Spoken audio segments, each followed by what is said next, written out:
Hello, everyone. Welcome back to Productivity Mastery episode 152. As you can see, those of you who are watching the video stream, I'm not in my usual studio slash office. I'm actually on my workation at the Bulgarian seaside. As you can see, probably the sea is reflected in the window. But I could not say no to this podcast episode because the episode you're going to listen to today is going to be meaningful and useful for every person who is listening to the podcast today. Because the topic we're going to talk about, and by the way, I have one of the best people in the world that's an expert in this topic. The topic is, I would say, meaningful for every person, no matter your industry, no matter your profession. But we're going to get there. I'm going to keep the suspense a little bit. My guest today is a voice coach. She's a professional speaker and a best-selling author. She's a TEDx speaker. She's actually preparing her next TEDx speech. She's helped professionals from over 46 countries across 6 continents to speak with a powerful voice. She's been a professional speaker and coach for 21 years, and she's just really, really good at what she does. We had a chance to meet a few weeks ago after a conference in Bulgaria that she's been a speaker at. That's called Present to Succeed. Hello, people from Present to Succeed. Great conference. Thanks for connecting us. And she delivered a really kick-ass keynote, very insightful. So I was like, Cynthia, you need to come to Productivity Master. You need to talk about these things because everybody needs to learn how to be better with controlling their voice and speaking with confidence. So good morning, Cynthia from Bochik, but for you, it's probably the middle of the day. How are you today? Yes, I am doing great. Thank you so much for having me, and I'm so glad that we're meeting again, even though online. So let's start unpacking the story, shall we? How does one become a voice coach? What was your story? So there's a saying, you teach what you needed to learn the most. So voice was the area that I needed to learn the most. When I started my career almost 2 decades ago, that in my very first job, I was being bullied by the boss. And so I had a struggle of 1.5 years. Then at the end of the 1.5 years, I was sharing my experience with my friend. My friend said, "Oh, Cynthia, you're not assertive." So that's where I went on a journey to become more assertive. Even though I was performing singing when I was in schools, but I realized there's still difference between singing and speaking, the voices. And so I stumbled upon speaking voice, and I learned from voice actors. When I improved my speaking voice, I realized, wow, not only I sounded more powerful, I felt more powerful. I think that's where it planted the seed. By the time that I didn't know it could become a career, until in my last job, I was training our own employees on communication, leadership. And that's where people started to ask me about voice. They said, "Oh, Cynthia, how do I improve my voice?" So that's where I realized, looks like that people are looking for this. Because at the time, I was also thinking about starting my own business. So that's how it started. And why should people be more conscious about developing their voices? Could you maybe share some examples, cases of transformation that your clients have encountered? Sure. So like this morning, I was talking to a client, and this is how she speaks. And when you're speaking this way, it looks like that the voice is soft. That's actually not the problem. The voice is being held back. So as I was demonstrating the way she was speaking, I said, I started to feel pressure in my chest. I said, "Do you feel that?" She said, "Yes, I did." And then, so that's one of those one of the most common problems for the voice. It's actually not about soft. It's the voice is being held inside and not coming out. So another client of mine, he had the same problem. And because of that, he was not heard. He was not heard in meetings. Even if he said something, people didn't even notice he said something. And when he came to me, he had insecurity about his job. So he said, "Oh, I feel that my boss is going to fire me." And I could also see from his outlook, he looked very depressed. So when we started to work together, one day he shared with me, he said, "I want to do a presentation with my boss to the CEO. After having done the presentation, my boss said, in the future, all the presentations are going to be done by you." I said, "Now you are no longer worried about job security because you become so reliable, such an asset for your boss." And when we finished working together about 6 months later, and then he was asking me, he said, "Cynthia, what are the changes you saw in me?" I said, "Not only I saw changes in your voice, the most important thing I saw in you is that you become happier." So when I shared that story with a good friend, and my friend said, "Cynthia, you're changing lives." So it was only at that moment that it dawned on me, yes, I did. So that's what made me enjoy my work even more. So it's not just changing the voice, but also I was able to play a part in transforming their lives. So that's one of those many stories. One of the surprises I encountered while listening to other interviews that you gave was when you mentioned that many of your clients are actually executives. Because, you know, when you talk about voice, usually you think about singers, maybe speakers, but then you mentioned that you work with many executives, with many managers. So that was surprising to me in a way. Yes. And then you see, the other thing is because a lot of senior executives, some of them deep down, they do have the lack of confidence, but they're not showing it. They are putting on a facade where they can look very confident, but voice never lies. Voice always tells us what is being held back. And where do we start, Cynthia? Let's imagine people listening to this podcast. There's many entrepreneurs. There's many senior leaders. There's some coaches and speakers as well. Let's imagine the listeners never consciously thought about developing their voice. Where should we start? The best way is to record yourself and have the courage to face the reality. A lot of people, once they heard themselves, they say, "Oh, no, no, no, I don't want to listen." And then they started to blame the recorder. The problem is not on the recorder. The problem is on your voice. So I always tell my clients, I said, how selfish you are if you don't even want to listen to your own voice and think about the people around you. They have been suffering. So the very first thing is that you listen to your voice so that you know what kind of impression you have on others. And is there any elements, any framework that you're using? I was listening to, maybe you're aware, of course you're aware, Roger Love, the voice Yes. coach, and he shares that he talks about the 5 building blocks of voice, which in his framework, maybe that's a general framework, maybe that's yours as well, I don't know, but he talks about No, pitch. not at all. He talks about pitch. No. He talks about Yes. pace. He talks about tone. He talks about melody, and the 5th one is volume. So Yes. I wonder, what are the elements, and how do we pay attention to them in isolation, if we can isolate them and look into them individually? Sure. Thank you for mentioning him. And I reserve my comment on him. And so when we work on voice, we need to work on 2 areas. And these 2 areas, I always say that they are starting with letter Q and C. So it's not quality control, it's quality and color. Quality and color. So quality means the quality of your voice, the texture of the voice.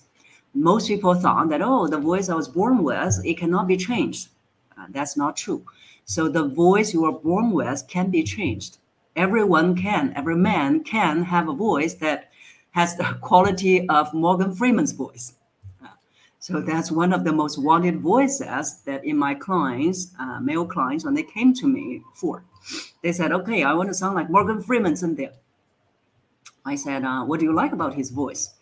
They said, because of the timbre, the quality, the texture is very good, is deep, is trustworthy, at the same time, is pleasant. So I said, that's the quality you can have, it regardless of how old you are. My oldest client, when he worked with me, he was 82. So this year he's 90. And he was still able to work on his voice and make changes at the age of 82. So everyone else could as well. So the voice quality, for example, if I speak with this voice, you'll hear the quality right away different, right? So the voice is very thin, it's a little bit higher pitch, it sounds very young, very girlish. And of course, in my classes, they'll be saying, wow, Cynthia, is there a switch? There's no switch. As a voice coach, I can demonstrate to you the differences, but it cannot last long. So that voice I demonstrated is coming from here. Unfortunately, that's also the voice you may see in a lot of voice coaches. So then what is it that you're developing? You need to develop the voice that comes from the body. So that's what I call a full voice. A voice comes from the full body. That is the voice quality you want to develop, a full voice. And to work on the full voice, you really need to, one, of course, you probably have heard a lot, which is to develop your breathing. So you need to develop the proper breath. That will be the first step and first habit people need to form. And the next step is, once you develop the breath, you need to activate here. So activate the body here to help you generate sound. So that's the second stage, which is activation. And once it is activated, then we can generate more sound, which is resonance. So resonance. Then you have 3 stages and 3 habits you need to form. And that's what I also call my bar model, BAR. So not that I drink a lot. It just happens to be a bar model. Breathing, activation, and resonance. So that's to help you develop your full voice.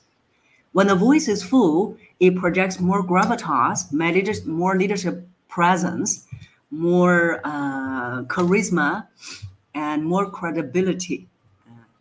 So that is the voice that my clients want to have when they are the leaders. They want to have the so-called leadership voice. The mistake most people would make is that they said, oh, in order to have the gravitas in my voice, sometimes I purposely lower my voice so I sound more credible, have more gravitas. So one client, I asked him, I said, how long did they last? He said 10 to 15 minutes. I said, wow, that's already very long. That's not only wrong, but also that it's not credible at all because you are manipulating. While the full voice development, it should be a very organic process. So it's utilize your body. So that's why voice is very physical. So that is in voice quality, a full voice we want to develop. The other thing we mentioned is voice color.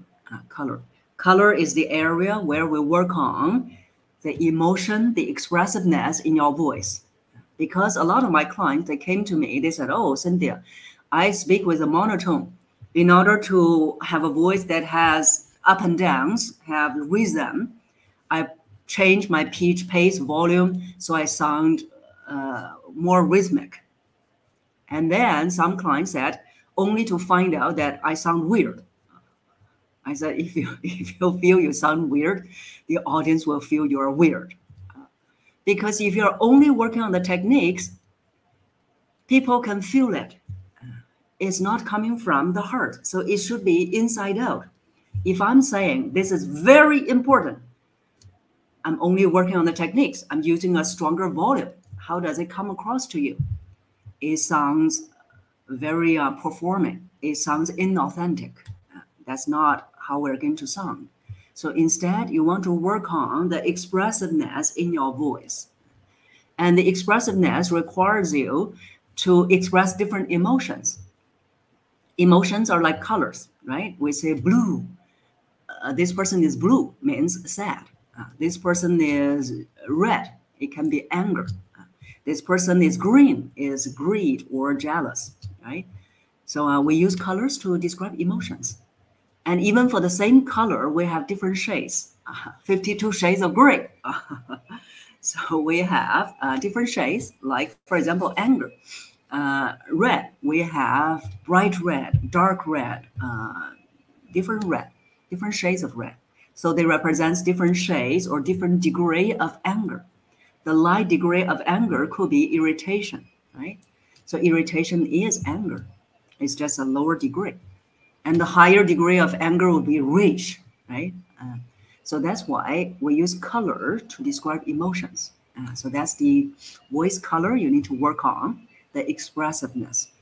So that's a long answer to your question. What do we work on in terms of the voice? I never heard about working on colors when it comes to voice. I think it's really interesting. Um, do we look into, let's say, the different emotions, and we work on the color that is the expression of this? How do we work on colors of the voice? If you can dive Which deeper is into that. to work on the emotions. You will need to observe the emotions you go through. Now, we are all human beings. As long as you're human beings, no matter how analytical left brain you are, you have emotions. It's just that most people are not paying attention to it. So that's why we need to go back to your experience to look at how you experience those emotions. And then we build on your own emotion, because we're not good. Everyone's way of expressing the emotion is different. So you cannot say, okay, when you're angry, you must say it in this way. No, because everyone expresses the emotion differently. So that's why I ask my clients to build an emotional bank, where, for example, after today, at the end of the day, you think about, okay, today, what is the emotion that stood out to me, that I experienced? And you write down the emotion, and then also write down the incident that linked to that emotion, and give the incident a name. So, for example, I have my swimming incident. I have my kung fu incident. Then it will remind me of all those different emotions. So that will be the first thing you do: record your emotions and build your emotional bank. Two is the emotions are experienced not here, not in your head. If you say, "Oh, I experience emotion in my head," then you're not experiencing emotion. You're thinking about the emotion. And it's in the body. Must be below here. Anything up here is your head, your thinking. So below here, those are where you experience the emotions. Sometimes could also be here. And so you need to record, remember how is it like in the body. That's where you're going to activate the emotions when you want to express them. For example, fear most likely is linked with your stomach. That's why we say that butterflies in the stomach, right? Fear is in the stomach, most likely. Anger is in the chest. And then sadness sometimes is linked to the heart. But these are generic. Doesn't mean it's the same for everyone. For me, for joy, I remember one very memorable experience about joy. And I remember that the moment I experienced joy, it was like something dancing on my chest. Then I thought, this is interesting. I'm going to remember this. So that will be the second step. Thank you so much, Cynthia. This is so interesting. And I love that you look at voice as part of our personality. We don't develop voice for the sake of voice, but we look at it holistically in our own personal development, personal growth. And voice is just one side of us becoming more successful, more happier, more confident. So I really, really appreciate that. You mentioned your body, right? As the, like, a core. Can you talk about the body? Why should we pay attention to the body? Yes, because we live in the body. So even though that most people nowadays are more and more living up and up, up, up, is living in the head. Even when we do the voice work, a lot of my clients, they're trying to use their mind to control how their body works. They say, I need to breathe in this way. And they're not letting the body do its work. They're using the mind to try to control how the body moves. I said, can you see that you're trying to use your mind to control your body? And so that's one thing, is that we live in the body. And the body sometimes there has much more wisdom than the mind. That's why we also say that why gut feeling is so accurate. So that's why we need to pay a lot of attention to the body. We live in the body. Everything happening in the body is telling you what is going on in your mind, in your heart, what is going wrong. If you don't listen to it, then it will give you more and more stronger and stronger indication, which goes to the extreme as serious illness or serious pain in your body if you don't listen to it. So every illness we have, every disease we have is a reflection of what's going wrong here and here, your heart. That's why you need to not only listen to your body, but also pay more attention to your body. Where do you feel pain? How strong or how weak the pain is? Where do you feel, where you're not feeling comfortable? When you feel hot or cold, how is it like in the body? Be very attuned to the body. Yeah, and it brings me to, I'm just reflecting on, both of us are professional speakers and we do a lot of presentations. And every time I have an important keynote to do or a workshop, a presentation, I would always schedule, let's say if it's 10 in the morning is my keynote, I'll schedule time in the morning in which I will do some sports, right? Like I'm traveling, then I'll go to the hotel gym. I will, I don't know, do some breathing, meditations in the morning. I used to do acting classes when I was in university, and I learned some of this, and I'm actually going to ask you about that as well.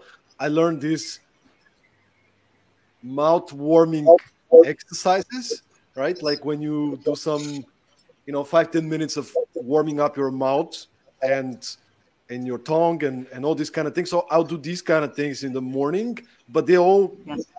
they're physical, right? Like they get me into a lot more relaxed state. Yes. And that's what I want. I don't want to be anxious and nervous when I have to speak and I have an important presentation to do. I want to be really relaxed because from that place, as you said, okay, techniques are important, but they're kind of like the paint in the house. You need to have the fundamentals. You need to have the house. And then the techniques are like let's put a little bit of red on this part of the house, right? And it's going to be more beautiful. But you already have the house. If you take good care of yourself, your confidence, your body, you're in a good state, right? So I wonder, what do you do and what would you recommend people to do in terms of relaxing their body before they have an important presentation to do? Sure. So I'm not sure whether you noticed, before my session at the Present to Succeed conference, I was actually walking around, and so a lot of times that my clients will be telling me, "Oh, Cynthia, in my mind I'm not nervous, but my palms are wet." I said, "Of course, your mind thinks it's not nervous, but the body is telling you the truth."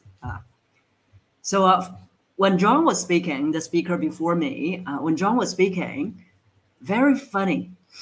In my mind, I did feel, I'm very calm. My mind was actually empty. But my body was already telling me I am nervous. So then, of course, as a professional, what do? I'm not going to sit there and then wait. You have to get the body move to walk off those nervousness energy.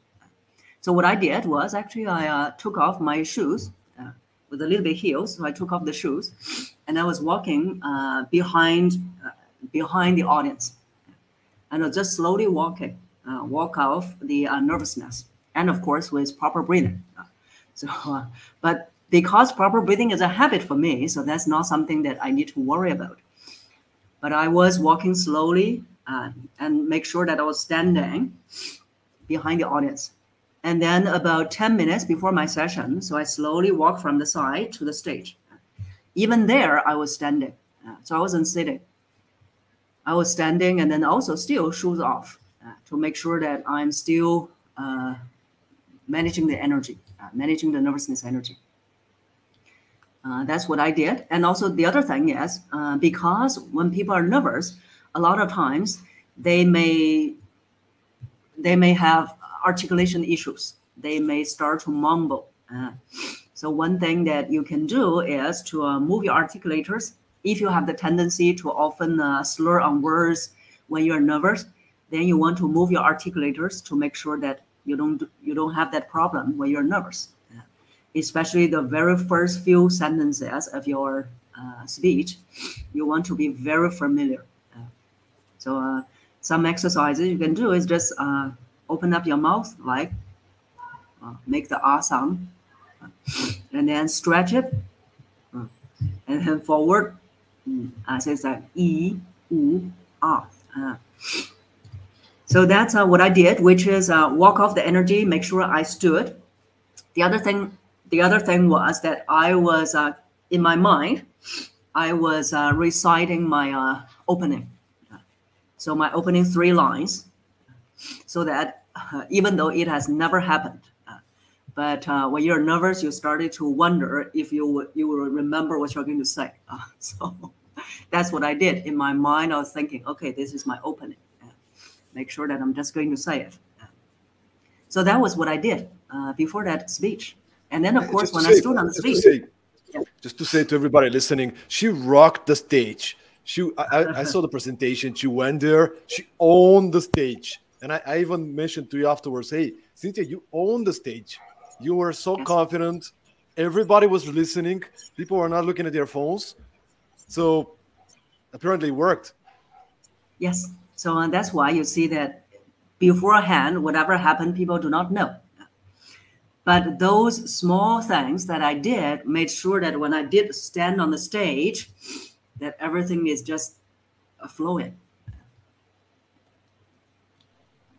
And by the way, I love that you say, you emphasize on the first few sentences of your speech, because many people, they might do a corporate presentation or a speech. It's always the first few sentences, because once you get there, you start talking, you get out of your head and you get into your body, right? And then things start floating. But the first few sentences are really important to get you. Maybe the audience laughs a little bit, or they smile, or they start listening.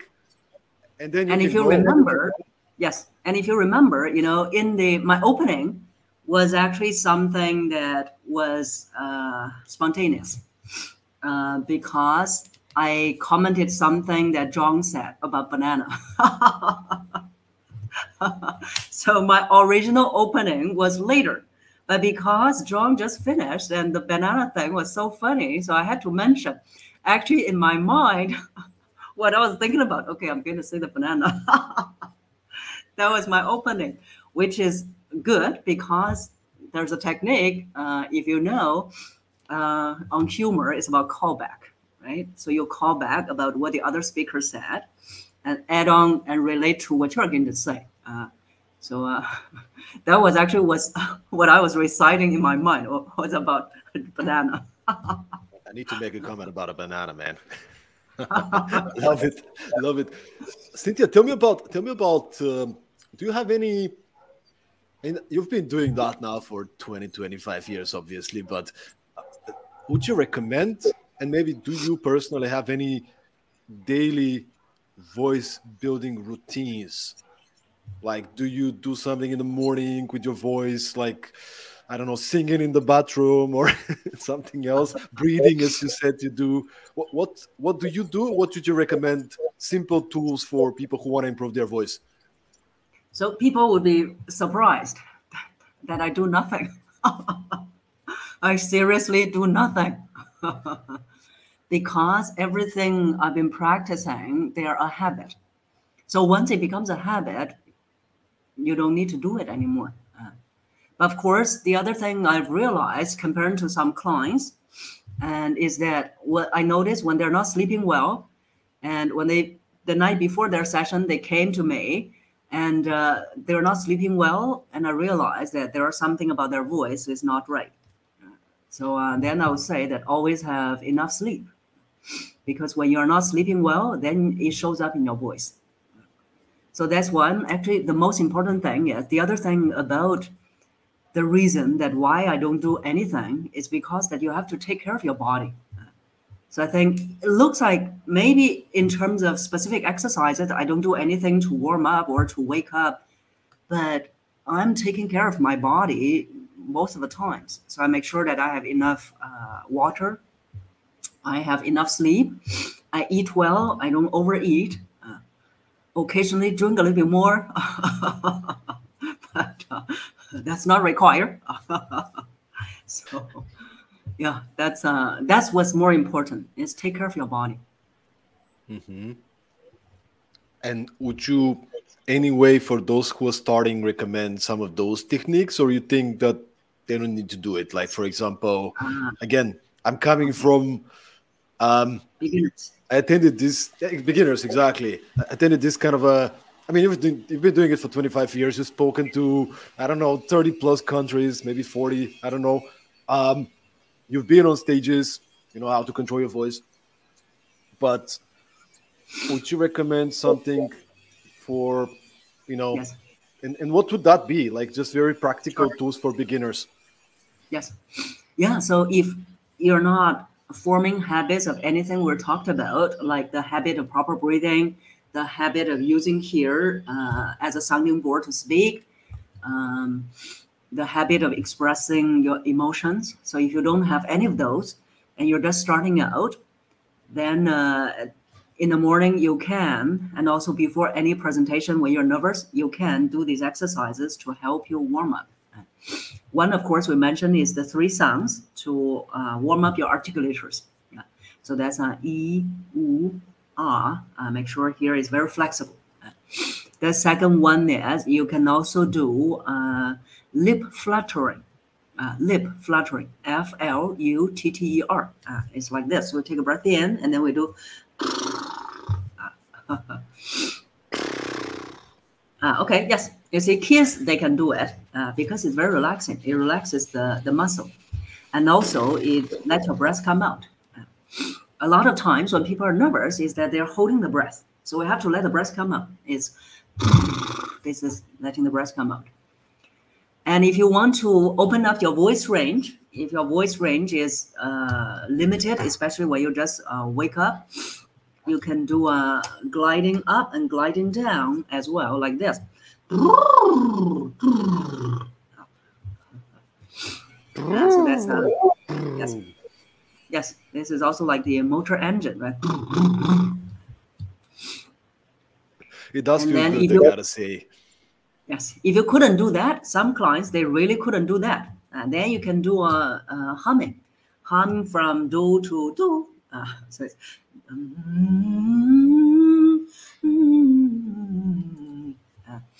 so it's also going up and going down to wake up your voice, to manage your nervousness energy. The other exercise is also very simple. It's so simple that people are doubting, will it work? Isn't that funny that we think that things must be complicated in order to make it work? No. So actually, Einstein said something about simplicity. I think he said something as simplicity is the hardest thing. So you can search the original quote, but something as that. Simplicity is not easy. Sometimes it's the simplest things that work. So the simple exercise is just to sigh. Better yet, sigh with a sound like.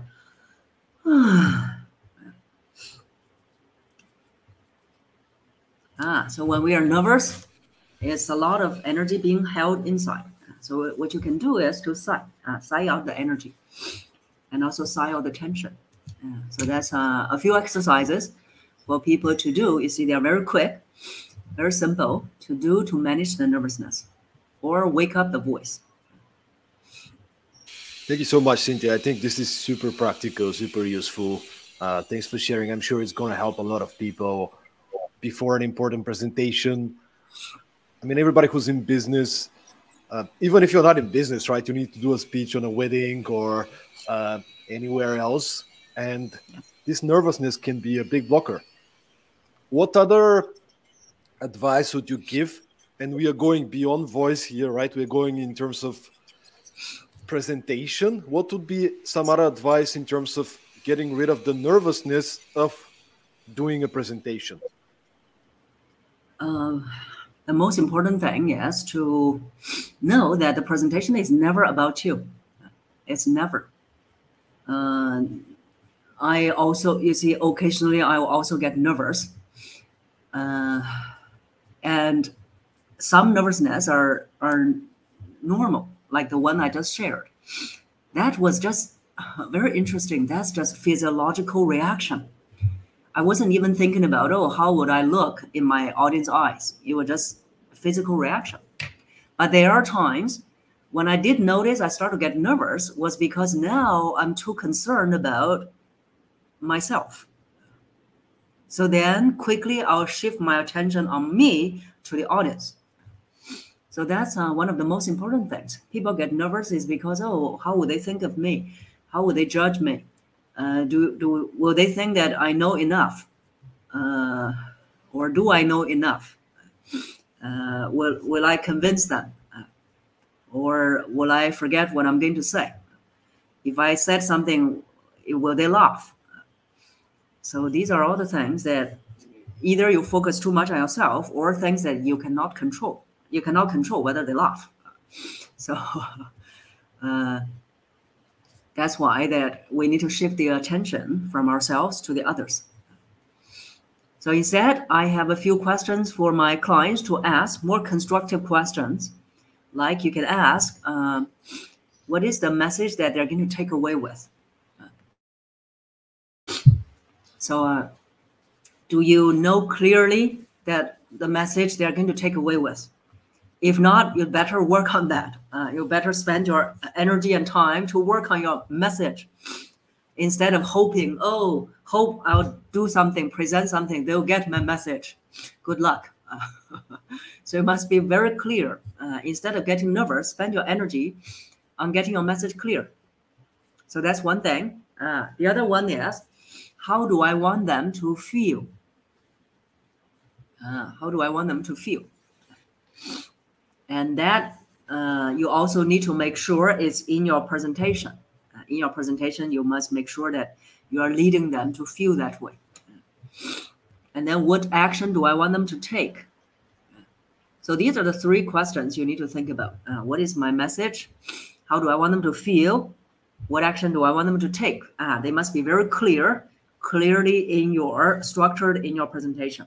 If not, then better spend more time and energy reconstruct your presentation instead of getting nervous. As a professional speaker, yes. sorry, go ahead. I'll ask you afterwards. The last one is something that I always say to myself, and I would also recommend everyone to think about. Whatever presentation it is, be it business, serious presentations, you have to enjoy yourself. So I always ask myself, will I enjoy myself? Probably you saw that sometimes I enjoy myself too much on the stage. So, yeah, that's how the other question you want to ask. I love it. And again, it's simplicity. You give us these 4 points. And I wonder, as a professional speaker, now you've spoken to so many stages, and often you have to speak in front of different type of audiences. So could you maybe share what's your process? You get booked to speak. What is your process in terms of, step-by-step researching the audience, structuring my speech? How do you design a presentation that will have an impact on the specific conference? So first, you really need to know, of course, the theme of the conference, so that you can see how you can make your speech be relatable to the theme. And then after that, of course, you need to know your audience. So you need to do a lot of pre-work. So on pre-work, especially if it's corporate engagement, then it's easier. You can ask the organizer more. You can even have conversations with the audience. But if it's a general conference where you have never met the audience, then you can study, for example, what is this conference about? What is this conference aim? And then you can ask about the previous attendees. Who are those people who often need to attend? What their challenges are relating to the topic. So that's even more important. That's very important. What is the challenge? What are the challenges that the audience are facing in terms of this conference? For example, presentation, right? And then where they are. For example, for my topic, where they are in terms of the knowledge on voice. And so that you know what will be more relevant. If you are a speaker and you're not relevant, then you will no longer be relevant to the stage. So you have to make sure that you're relevant. That's why. So that's the pre-work.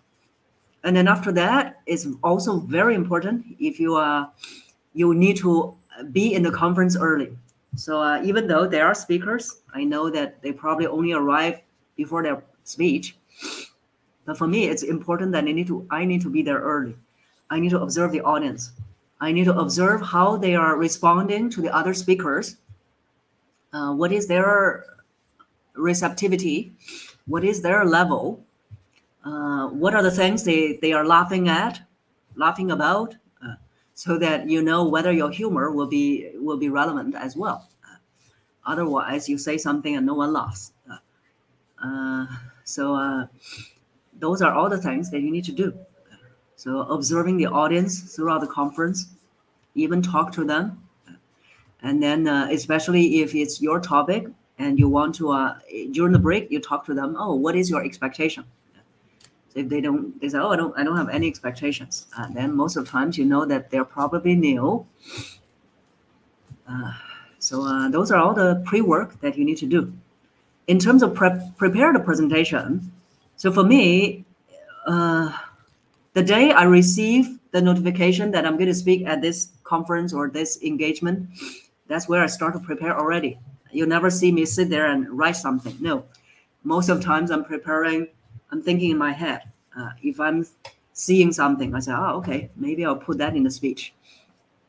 So once I have some more ideas, I will do a mind mapping. So I put every idea on a piece of paper and then look at the ideas and then see, oh, okay, what are the things that I need to take out? What are the things that I need to keep? So that's the first stage, like selecting the content. Then after that, usually a few days, very limited, a few days before the presentation day, I will start to put them into another mind mapping, which is opening. What do I do? In the body, what do I do? In the closing, what do I do? So after that, then it may still change a little bit when I do see the audience. The day when I see the audience, I may start to tweak a little bit, like the one we talked about. So I had a speech opening, but I added the banana thing. Cynthia, thank you so much for sharing that. And I hope everybody is listening to this, because there's so many business professionals that starts with creating slides. Now, my background is from movie production. You don't start creating the storyboard, and start filming before you actually brainstorm a lot of ideas, identify what are the core messages that will create value for the audience. As you said, the core thing is, it's not about me. I'm there to create value for this specific audience, which means maybe provide with some specific insights, maybe delivering the message in a way that will hit them so they'll take action. So I need to understand who the audience is. It doesn't matter if you're a business professional pitching to an investor. It doesn't matter if you're on a conference. You need to know your audience. What are their pain points? And what can you deliver to be able to, in this short time that you have, to hit them with this, right? To generate value for the other side. I have a similar process, which is I brainstorm a lot of ideas. I'll research. I'll listen to some interviews, whatever on the topic if I need to. I'll read a lot about the audience. and I start putting down some ideas, and then a little bit maybe different, but kind of similar. I'm a spreadsheet person. So my speech is first broken down into spreadsheets of, this is the introduction. This is the throw line, right? Which is like the one sentence that is the key message of the presentation, that I want the whole presentation to be coming back. And then the core, the body of the presentation doesn't have to be, but might be 3 key points that will conform the main message I want to deliver, right? And then there is the ending, which I might summarize, and then receive the grand finale, right? Where you kind of wrap up the whole presentation. I mean, there's different story structures. You might open something at the beginning, and then at the end you kind of wrap it up like full circle, or it could be a different way to do it. But usually I don't start doing slides, or I can. Actually, I can. If I have an idea, I can put this visual, I just put it in a slide, keep it there. But I'm still in a creative process, right? And then when I have, this is the structure of my 20-minute keynote. How can I deliver the message about this thing in the most impactful, fun, engaging way? Maybe I should ask a question, right? Because at the beginning I start with presenting, so they might get bored. I need to ask a question. Here I can put this video because I interviewed this person. That would be interesting. And they know this person because this audience is from Georgia. And then you start building. And I love the fact you say maybe 2 days before the presentation, you change a little bit. Because there's Elon Musk who bought the new company, and it's really relevant for this presentation. So I hope everybody's listening. And it's taking some notes. And I want to read. Thank you so much, Navid. Navid is joining us from Dubai. He's listening to the podcast. He's saying good morning and greetings from Dubai. And then he's sharing, I spend so much time with entrepreneurs and startup founders who do not have the confidence when it comes to presenting their ideas or product due to being nervous. This session is very productive. Thank you, Stoyan, for having Cynthia on the podcast.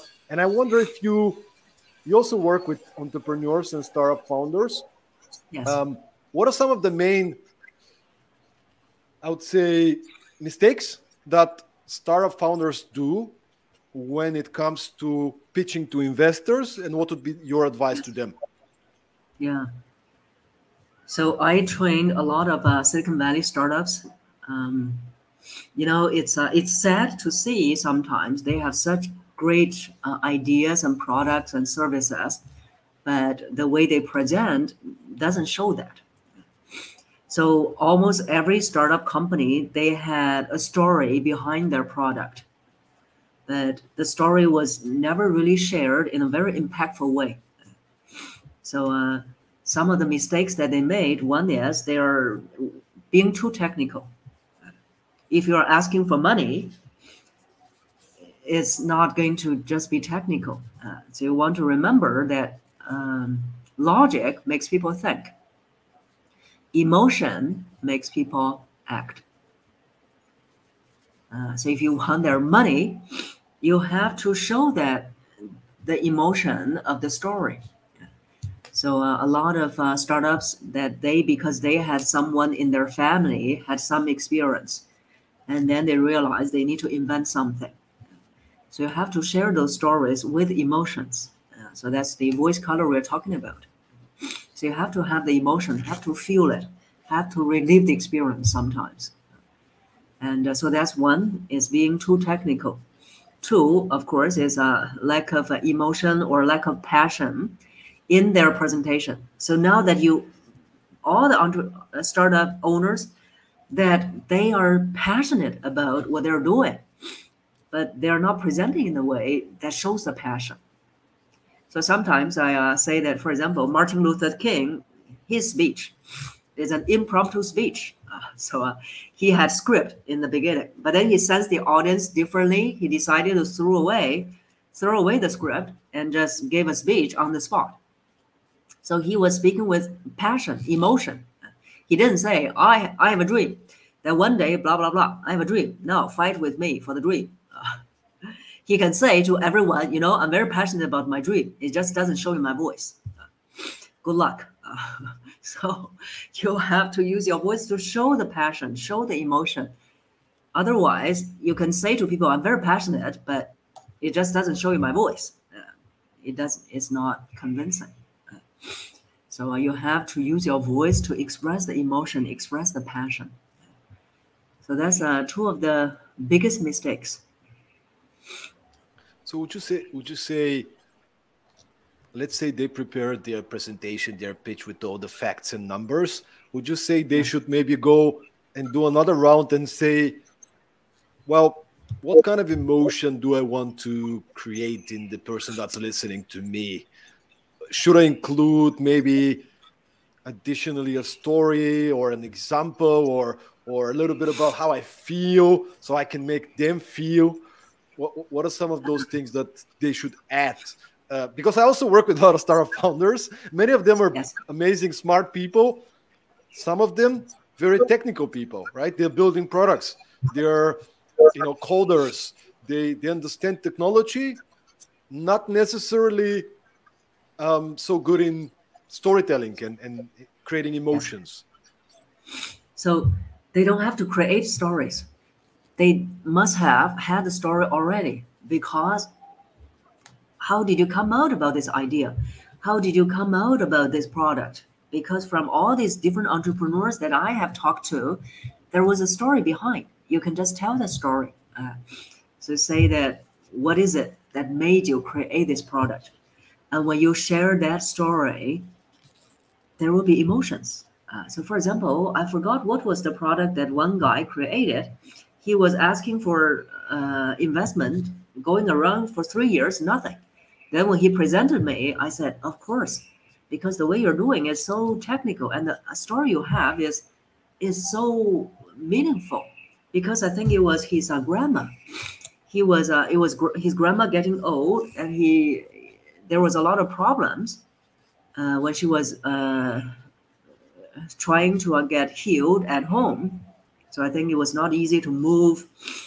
I forgot the exact product, but because of that, so he started to invent something that's easier for the senior people to use, so that they won't get even more ill at home, especially now that a lot of older people, senior people living alone. I'm also old. So a lot of senior people, they are living alone. So that's why that it can be those stories. And then, of course, unfortunately, that his grandma passed away because of the lack of that. So that really made him very determined to push out the product. So see, that is a very touching story. Well, he wasn't even shared it. So you already have the story. So go back and think about what made you decide to invent those ideas, invent those products. I love that you mentioned that, because we sometimes try and think of, I need to come up with this story that is so incredibly crazy, amazing, and the truth is, doesn't have to be. You can the story that you take for granted could be something that's the most impactful thing somebody hears. We all have stories, and if I have to go one level further, every time I do a fuck up, something goes wrong. Yes. Like the first thing that comes to mind is, oh my God, I have such a great story for my speeches and workshops. Yes. I don't know if you do the same. For me, it's like I'm creating more. Like I was in Ukraine 2019. I'm not going to tell the whole story, but I paid 107 euro for laundry in a hotel. Like it's a long story, but it's like at the moment it was like, because I didn't know, right? I needed to do the laundry. I'm like, yeah, I'm in Marriott. You guys have laundry? Yeah, sure, we can take care. Then I come home and you see those, every piece of cloth was in a different hanger and nicely ironed. 107 euro, right? It's like, what? So like, but it's like, I'm like, oh my God, I have to pay 107 euro for laundry. But then it's like, wow, that's a great story I can tell if I have a speech or a workshop and then I can make a point. You have to be careful with the details. Once I was in Ukraine, right? Now I have a story to tell. It's not a major story, but it's something that happened to me. And it's something that you remember. So, stories. And Cynthia, I want to go back to your early days as a speaker. You are kicking ass on stage right now. You're owning the stage. What was it when you were in your early days? Let's say you did your first speech, first public appearance. Were you nervous? And then the second part to it is, was there any advice about this industry that you were advised to do that ended up being wrong? Okay. So I think for me, most people who didn't know me always surprised to find out that even in my early days, they said, "Oh, Cynthia, I knew you for many years, but never knew you're so funny." So probably now I become more hilarious, but I was funny before. So my speaking career started at the age of 12. I was so fortunate that I was the class president. So as the class president, the teacher gave me stage time. So I always had the opportunity to stand in front of the group every single day. I remember very clearly at the age of 12, but the first time when my teacher asked me to stand in front of the group, all I did was this, the whole half an hour. And then my arms were not even moving. The whole half an hour I was doing this, never even looked up. And I remember very clearly when I came off the stage, the armpits were all sweating. And because I was doing that every day, and also I was doing too well in school, so I was always the class president all the way when I was in college. For the haters, please hate me. So, and I was always given the opportunity to stand in front of the group. So that's why that as an introvert, now outgoing introvert, so I was given the opportunity to speak in front of the group. But in terms of speaking career, so when I started my speaking career, that was where I had a lot of challenges. But standing on the stage was not a lot of challenge. So building the speaking business was a lot of challenge. So I think one biggest challenge was one thing that I was always hearing people say was when I joined the speaking business, people say, "Oh, you need to have a book, you need to have a book, you need to have a book." I said, "Fine, I'll write a book." And so I started writing. I only wrote about less than 2 chapters, and I didn't feel like writing at all. Then I just stopped. So that's why sometimes when people give you advice and you don't feel like it, you don't need to follow them. Even maybe now, a lot of things you heard, if it doesn't resonate with you, don't force yourself. So then I just stopped. And then a few years later, all of a sudden I feel like writing again. Because one day I thought, oh my God, if I die one day, all the things I know about voice will be gone with me. So I decided to write a book. And then when I started to write a book, when I decided, I also started to contact a publisher. So that's why sometimes I say when the intention is right, things will happen very fast. So when my intention was right, in a way, if you make it noble, it's like I wanted to leave a legacy. So then when the intention was right, everything just happened. So I contacted the publisher. The publisher didn't even say that, okay, we don't want to publish. They just decided that they want to publish it. Then I just published my book with a big publisher. And then that's how the book came about. So you can hear a lot of things people say to you in the business, but you have to also ask yourself whether you feel like it, whether that's the right time, and what is your intention. If the intention is not right, things will become very challenging for you. So imagine that When I started my speaking business, I said, okay, everyone said, okay, you need to write a book. Then I have to write my book. I have to probably fight very hard to get a publisher. Maybe no one wants to publish my book. And then you just see, oh, there are so many challenges. But actually, sometimes it doesn't have to be so challenging. So at least it turned out, in a way, publishing the book wasn't that challenging to me. And that'll be my final question. Was that the biggest game changer? Like, if you reflect backwards on this 25-year career, what really made a difference into establishing yourself as an authority on your topic? Yes. So I would say it's always not one thing only. It's never one thing only. If you think that, oh, well, by publishing one book, now I'm the authority, you're daydreaming. It's not. But the book will help you in some ways where it sets you up as a credible source, as an authority. So it gives you some credibility. But at the same time, you still need to constantly generating ideas, constantly write something about your business, your topic. If you follow me on LinkedIn, you will see that almost every week, I write different things about voice. I write my views on voice. And then, so that's one, you're never finished. The other one is, for example, TEDx talk. So once I give a TEDx talk, it builds up more credibility as well. And at the same time, you have the other thing very important as a speaker, you have to do a damn good job speaking. Otherwise, you will not have your credibility.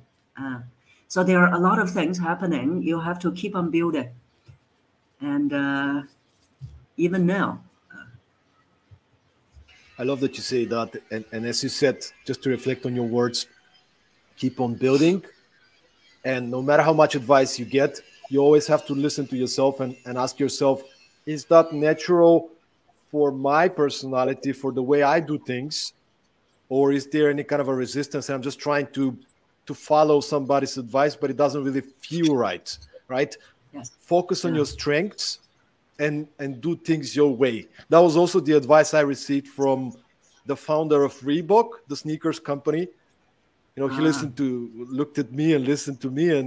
And when I asked him about, what advice he would give, he said, my advice would be, don't listen to too much advice. Even for myself, who am I? I'm not in your shoes. I can give you advice, but don't listen too much to advice. Listen to yourself. Believe in yourself. Yes. Go out and do your best. Prepare well. Try doing things. Maybe adjust, adapt, and then one day, eventually, potentially, you get into a place that you want to be. But it usually takes a lot more time than we look at watching the movies, right? So, yes. But Cynthia, it's been such a pleasure having you on the podcast. Thanks everybody for being with us. Final reflection from your side. What would be your final message to the audience? And the second part to it, where could people find you? And who are the people who can benefit from getting you on board as a speaker, as a voice coach? So the first one, yes, is something that even I am still working on in other areas of my life. So in my business, in my speech, I can say that at times I have achieved this flow state. But I'm still working on that kind of state in other areas of my life. So how do we achieve that state? The most important thing is also the simplest thing is to relax. The best voice comes from the most relaxed body. The best speech is given when you are relaxed, when you are in the moment, when you are enjoying the speech as much as, if not more, than the audience. So you need to relax. That's the very first and final advice I would give to people, which is to relax. Relax into what you're doing. And then you can find me on LinkedIn. You can just be everywhere. If you don't remember my surname, which is not easy to remember, you can just search Cynthia Voice Coach on LinkedIn, Instagram, and YouTube, Facebook as well. So I recommend you to go to YouTube. I have more than 200 videos. We have more than 45,000 subscribers. So you're welcome to become the next one. So that's where you can find me. And now I forgot about the third question. How could people benefit from hiring you? Who would be the people that you can help most with your speeches, with your voice coaching? Yes. So the group that I speak the most to, and also I coach the most, is the senior leaders. So senior leaders, C-suites, where when they are holding a conference, when they are holding a retreat or a regional conference, where they want to train their leaders to develop the mindset about the leadership voice. So the leadership voice goes beyond just the voice. So one of or two topics that I speak the most, one is influence through voice in times of uncertainty. And then the second one is that be heard with a powerful voice. So these are the two topics that I speak the most on, and also coach people on. So that's to answer the third question. Cynthia, thank you so much for the work that you do. Thank you for your genuine care for making people better, more successful, happier, more calm and fulfilled.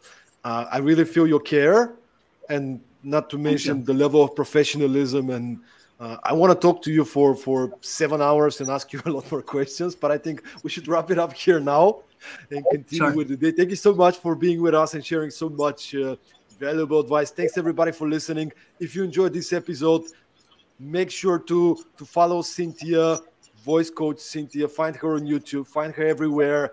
Invite her to be a speaker at your event. Invite her to be a coach. And obviously, if you enjoyed this episode of Productivity Mastery, follow us on Spotify, follow us on Apple Podcasts, share this episode, and let's keep spreading this positive energy, insights, and make the world a little bit tiny better. So thank you so much for being with us, and see you once again in the next episode of Productivity Mastery. Be cool. Bye. Thank you.